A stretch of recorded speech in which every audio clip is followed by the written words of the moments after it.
Alors, à partir de ce qu'on vient d'expliquer, on en déduit en fait que le producteur peut subir deux types de contraintes. Soit une contrainte de budget, donc c'est son budget qui est fixé à l'avance, qui est limité, qui est donné, soit une contrainte de marché ou de production aussi, c'est ce qu'on appelait contrainte de production, c'est-à-dire que la quantité d'output, elle est fixée aussi à l'avance, hein, donc elle est donnée, il ne peut pas la modifier. Donc cela implique qu'il existe deux types de programmes, si vous voulez, de maximisation de profit sous contrainte, soit contrainte budgétaire, soit contrainte de production, de marché. Et donc, en plus de ça, bien sûr, hein, donc s'il n'y a pas ni contrainte budgétaire, ni contrainte de production, donc on peut envisager un troisième cas, c'est-à-dire maximisation de profit sans contrainte. Il n'y a aucune limitation, ni sur le budget, ni sur la quantité d'output à fabriquer. On suppose que le producteur, donc, il a totalement la liberté de choisir aussi bien son budget que sa quantité d'output à produire. Donc au total, donc on va se retrouver avec trois types de programmes, bien sûr, de choix, pour étudier et comprendre le comportement du producteur. Comment choisir entre ces trois programmes? Alors le jour de l'examen, il faut vraiment faire attention aux mots-clés parce que c'est ça qui va vous permettre d'éviter des erreurs parce que quand vous allez vous tromper de programme, je vous le dis dès maintenant, hein, donc c'est une erreur inexcusable, inacceptable. Donc si vous êtes incapable après, je crois, 2, 3 mois de cours magistral, de TD, etc., de ne pas faire la différence entre le programme ou choisir correctement, convenablement, donc le programme du choix du producteur, ça veut dire que vous n'avez rien appris. Et donc là, c'est effectivement inadmissible. Donc c'est la raison pour laquelle là, je dis dès maintenant à mes étudiants et étudiantes aussi, c'est que si vous vous trompez au niveau du programme, même si le reste est correct, etc., c'est-à-dire si on suppose que ce programme qu'il est correct, bien évidemment, hein, donc ça sera zéro. Et donc, souvent, les étudiants me disent, oui, monsieur, mais la démarche, etc. Non, il n'y a plus de démarche à prendre en considération. Tu t'es trompé au niveau de l'aspect le plus important de la démarche, à savoir bien choisir le programme. Et donc, malheureusement, quand tu as un exercice sur 8 points, et tu te trompes au niveau du programme, du choix du producteur, et les autres questions dépendent aussi hein, donc du bon choix de ce programme de producteur, eh ben, tu vas perdre 8 points. Donc c'est énorme, donc c'est catastrophique même. Donc c'est la raison pour laquelle soyez très attentifs, très prudents lorsque vous allez aborder cette question de l'équilibre du producteur. Et donc il faut être sûr de soi hein, concernant le choix du programme. Très bien.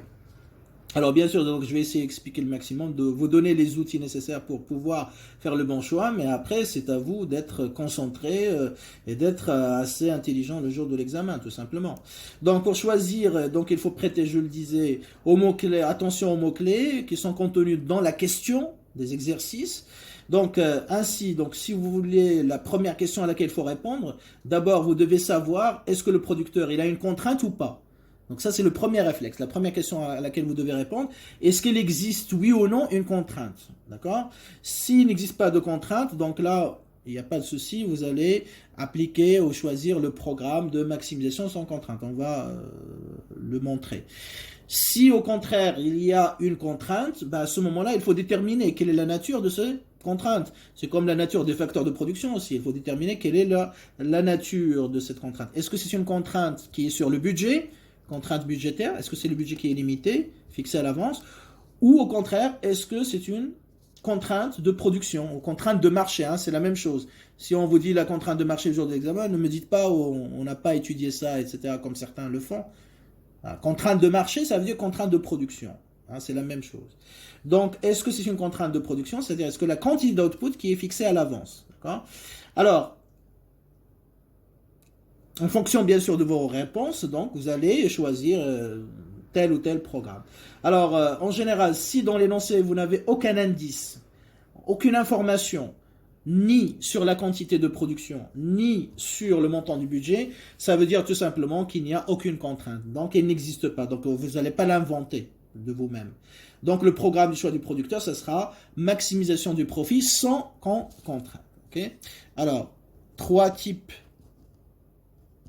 de programme de choix du producteur.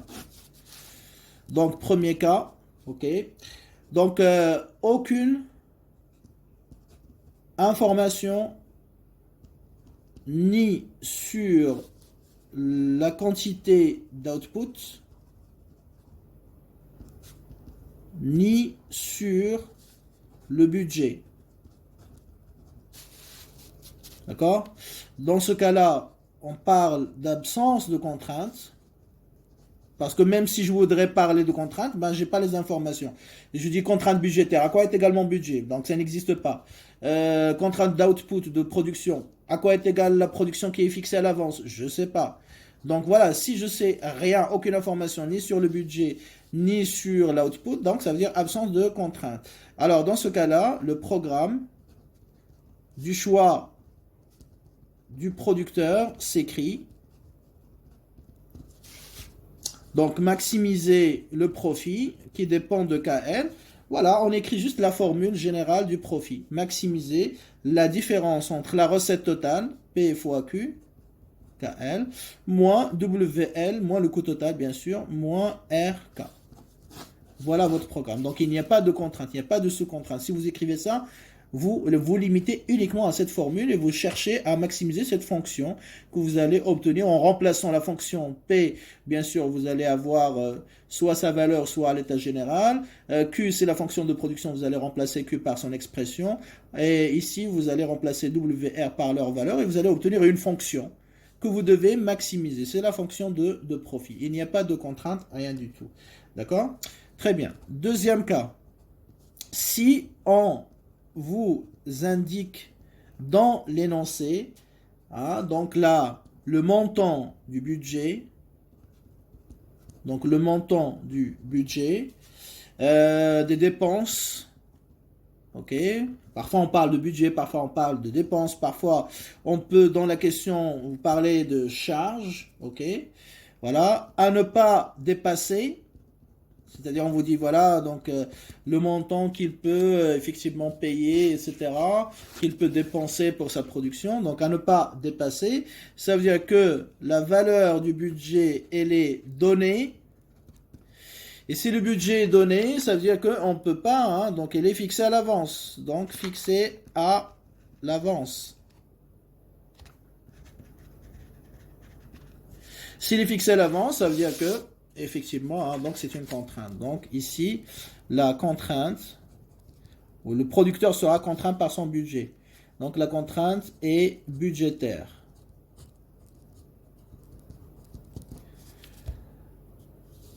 Et supporte une contrainte budgétaire. Par conséquent, donc le programme du choix du producteur, elle va s'écrire bien sûr maximiser cette fois-ci, parce que si le budget, donc les dépenses, donc ils sont fixés à l'avance, donc je peux plus les minimiser. Je peux pas minimiser le coût total. Donc pour maximiser le profit, je dois maximiser la recette totale.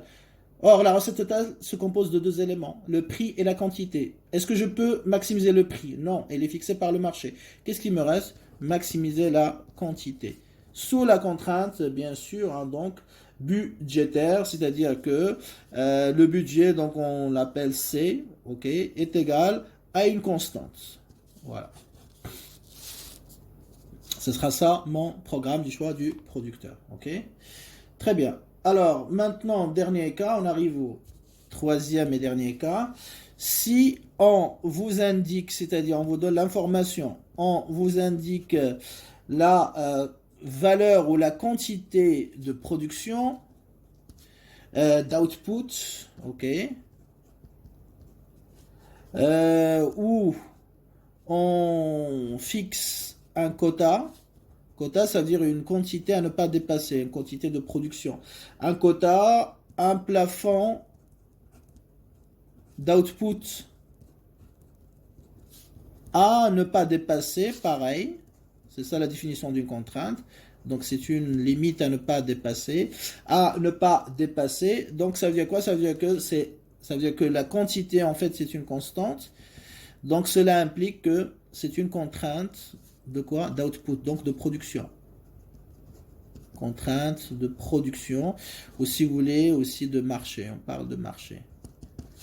Donc la quantité que le producteur peut écouler, produire et vendre sur le marché, elle est limitée. Donc contrainte de production, contrainte de marché.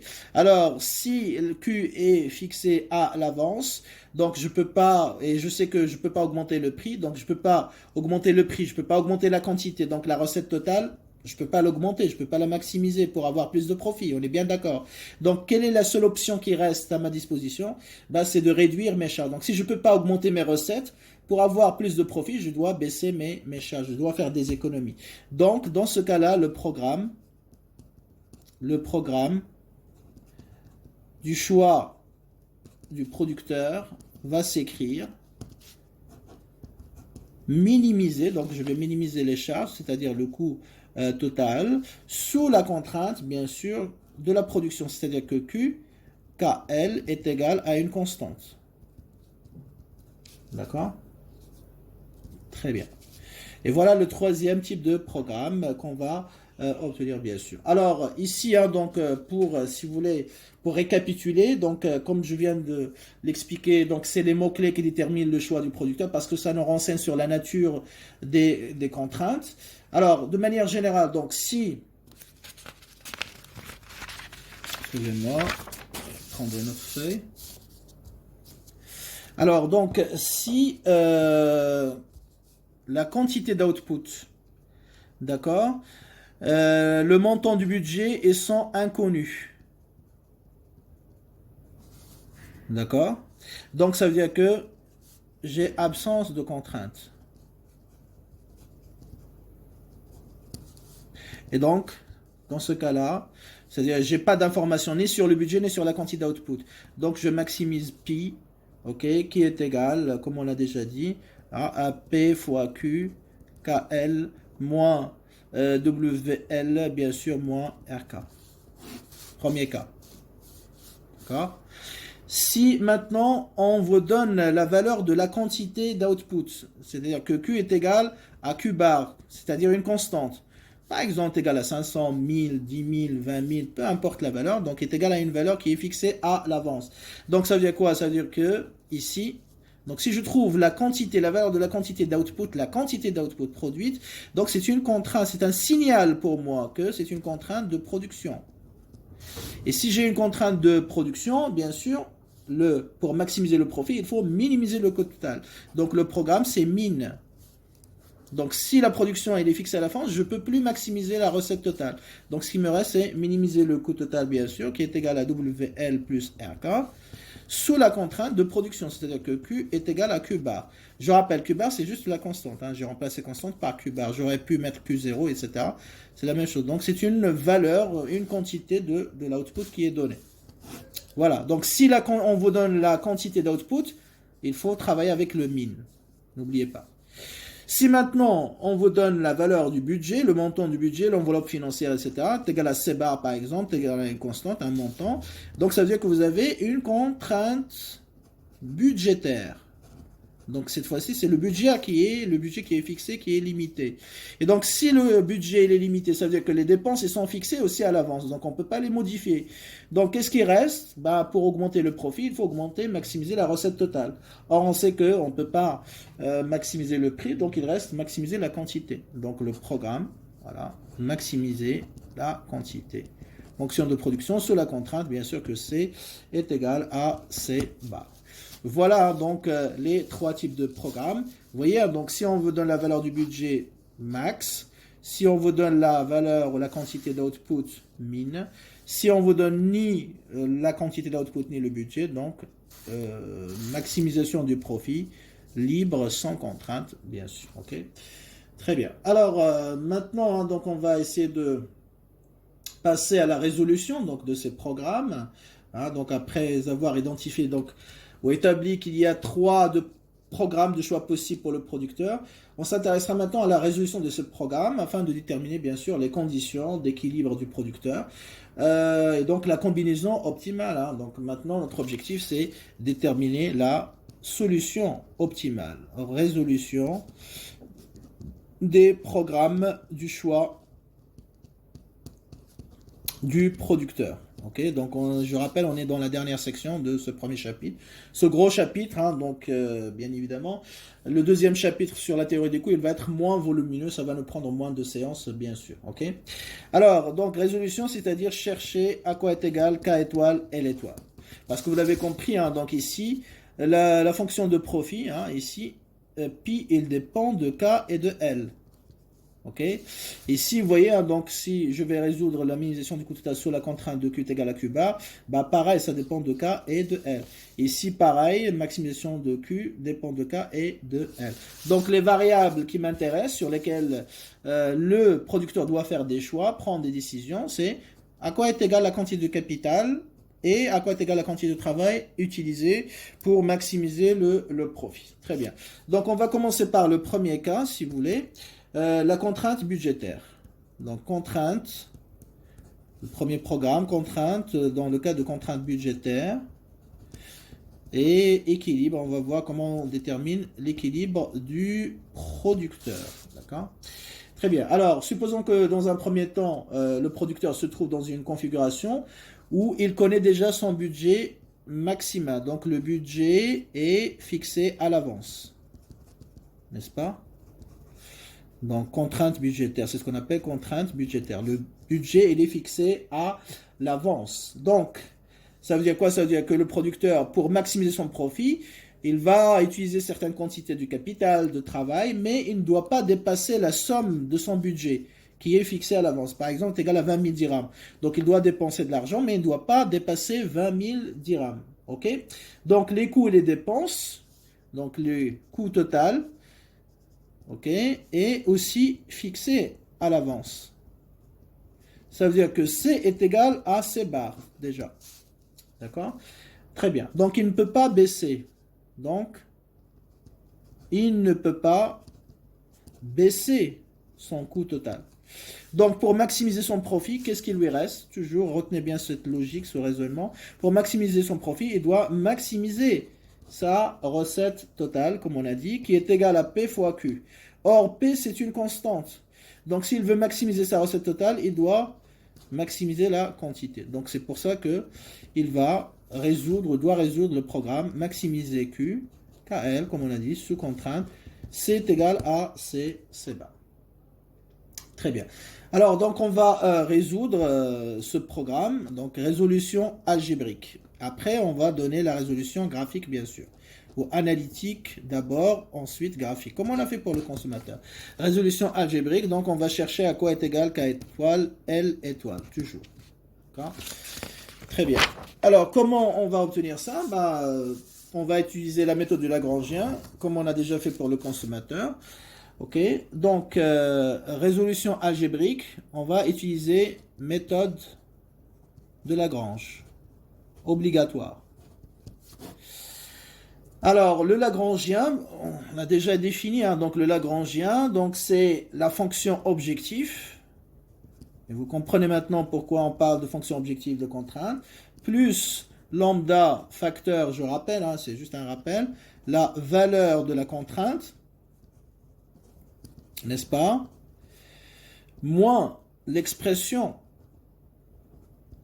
de la contrainte. Je ferme le crochet. Okay. Alors, dans notre cas, donc c'est-à-dire lorsqu'on a une contrainte budgétaire, d'accord? Dans ce cas, figure. Donc la fonction objectif, c'est quoi la fonction objectif ici? Je remets la feuille ici du programme.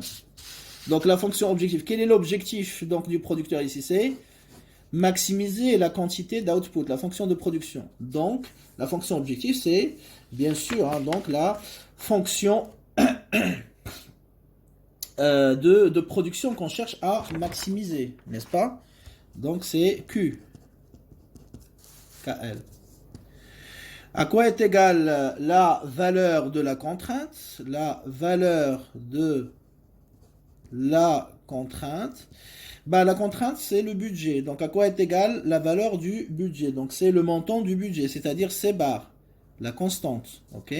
Valeur de la contrainte, budget, c'est C bar.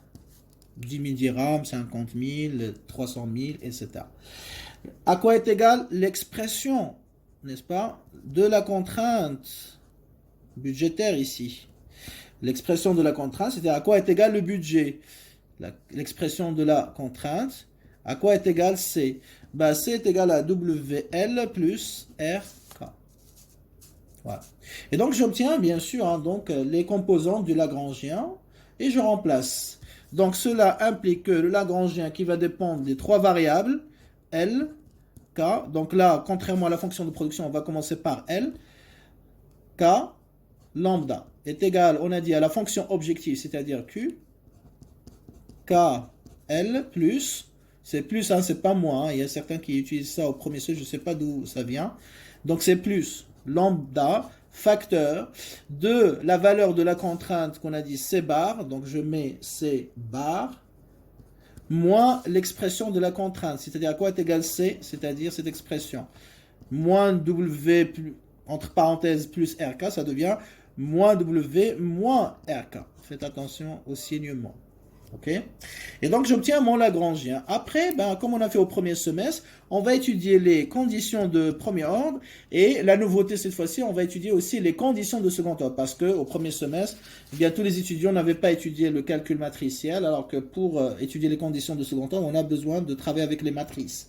Maintenant, je suppose que vous avez déjà eu ça au premier semestre dans les cours de maths, donc vous savez de quoi il s'agit. Donc on peut étudier les conditions de second ordre. Donc on va commencer d'abord par les conditions de premier ordre qui consistent juste à dériver le Lagrangien par rapport à chacune de ces trois variables. Par rapport à L égale à 0, par rapport à K est égal à 0, par rapport à lambda est égal à 0, comme d'habitude. Donc rien de nouveau. Alors, L par rapport à L, Lagrangien par rapport à L. Donc, je vais dériver toute l'expression. Eh bien, c'est la dérivée de Q par rapport à L. Donc, c'est QL. Donc, je vais mettre Q indice L. Q indice L, ça veut dire la dérivée de Q par rapport à L. D'accord? Ensuite, je continue. Ici, donc, C bar, c'est une constante 0. K, ça devient aussi une constante, donc c'est 0. Qu'est-ce qui reste? Moins WL'. L', c'est 1. Fois moins W, ça fait moins W. Mais il faut multiplier par lambda. Donc ça fait moins lambda W. Moins lambda W. Qui est égal à 0. Ce qui implique bien sûr que Q de L, je fais passer lambda de l'autre côté, W. Et ça me donne la première équation. Ok? Donc je mets un cadré ici pour que ce soit clair. Voilà. Très bien. Donc vous voyez, c'est la même logique qu'on a adoptée pour le consommateur. C'est juste les variables qui changent. D'accord? Ensuite, je prends le Lagrangien et je dérive par rapport à la deuxième variable. Donc, qui est égale à 0, bien sûr. Donc ça est égal à 0, implique. Il ne faut pas oublier. Voilà. Donc, L, K est égal à 0, implique, donc je vais dériver par rapport à K. Pareil, ça va me donner la dérivée de Q par rapport à K, moins lambda R. Effectivement, parce que ici, C c'est 0, la dérivée de C par rapport à K c'est 0, la dérivée de WL par rapport à K c'est 0. Qu'est-ce qui reste? K' c'est 1 moins R fois lambda. Donc, moins lambda R qui est égal à 0, et je fais passer lambda R de l'autre côté, ça me donne Q K, c'est-à-dire la dérivée de K, la productivité marginale du capital, si vous voulez, est égale à lambda R. Ce sera ma deuxième équation. Et après, je dérive par rapport à lambda, j'égalise avec 0. Et bien, ça va me donner tout simplement ce qui est à l'intérieur des crochets, C bar, moins W, L, moins RK, qui est égal à 0. Donc, ça nous donne C bar, qui est égal à WL plus RK. Ce sera notre troisième équation. Ok? Alors, comme on a fait chez le consommateur, pareil, on va faire le rapport entre la première et la deuxième équation. Donc, à l'optimum ou à l'équilibre. Donc, 1 sur 2. Donc, si je fais le rapport entre la première et la deuxième équation, eh ben, ça va me donner Q de L sur Q de K, qui est égal à lambda fois W, lambda R, je simplifie par lambda, et donc j'obtiens Q de L sur Q de K, d'accord, qui est égal à W sur R. Alors, interprétation, eh bien, donc à l'optimum, où le producteur va atteindre l'optimum ou l'équilibre, lorsqu'il va égaliser le rapport on va dire, des dérivés des fonctions de production par rapport à L et K avec le rapport des prix des facteurs. Or, Q de S sur Q de K, c'est quoi? C'est le rapport des productivités marginales. Donc, je vais écrire d'abord cette première phase. Donc, à l'optimum, le producteur égalise, donc il va être considéré comme étant à l'optimum s'il égalise le rapport. Donc ça, c'est la dérivée de Q par rapport à la productivité marginale du travail. Ça, c'est la dérivée de Q par rapport à K, productivité marginale du capital. Donc le rapport des productivités marginales des inputs avec celui, donc le rapport de leur prix, avec celui, d'accord, de leur prix. Or, je sais que Q de L sur Q de K, c'est quoi? Bah, c'est le TMST, on l'a déjà démontré. Le TMST, c'est le rapport des productivités marginales du travail divisé par celle du capital. Donc, deuxième déduction, à l'équilibre, d'accord, le producteur égalise, qu'est-ce qu'elle égalise? Le taux marginal de substitution technique avec le rapport des prix des inputs, des facteurs de production. Ok? Voilà, donc TMST à l'équilibre, hein, si vous voulez. On a TMST qui est égal à W sur R. Voilà. Donc, cette condition d'optimalité, donc retenez bien, donc la condition d'optimalité, c'est l'égalité entre le TMST, le taux marginal de substitution technique, et le rapport des prix des inputs. Ça ressemble un petit peu à ce qu'on a fait pour le consommateur. Consommateur, on a TMS qui est égal à PX sur PY. C'est la même logique. D'accord? Très bien. Alors, maintenant, hein, donc, si vous voulez, hein, donc on peut réinterpréter hein, donc cette condition d'optimalité parce qu'on a à l'équilibre, si vous voulez, donc Q de L sur Q de K qui est égal à W sur R. Donc je peux réécrire ça, on a A sur P qui est égal à C sur D, c'est A sur C est égal à P sur D. Ce qui implique aussi que Q de L sur W est égal à Q de K sur R. Et donc là aussi, à l'équilibre, le producteur, on peut avoir aussi cette interprétation, même s'il n'est pas très utilisé, mais bon, voilà, égalise, hein, donc si vous voulez, la productivité marginale de chaque facteur pondérée par son prix. Donc les productivités égalisent les productivités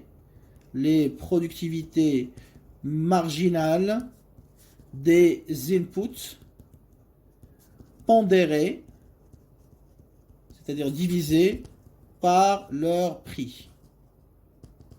Voilà, donc ça c'est la productivité marginale du travail pondérée par son prix, c'est-à-dire le salaire. Ici, c'est la productivité marginale du capital pondérée par son prix, le taux d'intérêt si vous voulez. Et donc, on a une égalisation, d'accord, à l'équilibre entre la productivité marginale de chaque facteur pondérée divisée par son prix. Ok? Très bien. Alors, après, qu'est-ce qu'on fait? Ben, à partir donc de cette égalité, c'est-à-dire Q de L sur Q de K qui est égal à W sur R, on va écrire, si vous voulez, hein, donc, on va chercher K en fonction de L, tout simplement. D'accord? On va écrire K en fonction de L. Comme on avait écrit Y en fonction de X. Et donc, ça va nous donner la quatrième équation, si vous vous rappelez très bien. Et à partir de cette quatrième équation, donc, en remplaçant, si vous voulez, en remplaçant K par son expression dans l'équation 3, on obtient bien sûr L étoile. Donc ça veut dire qu'on va faire 4 dans 3. C'est ce qu'on a fait au premier semestre. Donc on obtient L étoile, d'accord? Et après, bien sûr, une fois que j'obtiens L étoile, donc je vais remplacer l'étoile. On remplace L étoile par sa valeur dans l'équation 4. Et donc, ça va nous donner, bien sûr, K étoile. OK? Voilà, comme on a fait pour le consommateur. Et donc, au final, on va obtenir, bien sûr, K étoile, L étoile, c'est-à-dire la combinaison optimale. La combinaison optimale du producteur, la combinaison rationnelle aussi, hein, donc on voulait, celle qui lui permet de maximiser son profit tout en respectant sa contrainte budgétaire. Mais cette combinaison optimale, bien sûr, donc ça peut être soit un maximum, soit un minimum. Donc je dois vérifier les conditions de second ordre, hein, si on veut respecter le principe mathématique. Donc d'où la nécessité d'étudier, hein, donc ce K étoile, L étoile, ça peut être soit maximum, soit un minimum. Donc pour répondre, donc la réponse, pour trouver la réponse, est-ce qu'il vraiment il maximise la quantité produite ou pas? Donc il faut étudier les conditions de second ordre.